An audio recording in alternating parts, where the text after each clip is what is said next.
ഗസാതെരുവിലെ ചോര കണ്ടേ ഞാനും എഴുതട്ടൊരു കണ്ണീർ കാവ്യം. പിഞ്ചോമന മക്കളെ ചോരക്കായി ദാഹിച്ചലയുന്ന ചെന്നായ്ക്കൂട്ടം.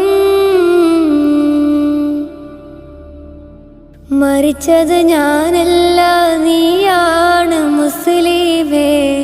ഫാസിസ തടവറയിൽ അടിമയായി നിൽപ്പോ നീ എന്ന് തീരും ഈ കണ്ണുനീരിൻ മോചനം നേടുകില്ലേ? ഫലസ്തീൻ ചിരിയെന്നത് കാണാക്കിനാവല്ല. അറബിപ്പൻ വിളയുന്ന കാലം വരുന്നുണ്ട് തഖ്വ കൊണ്ട്.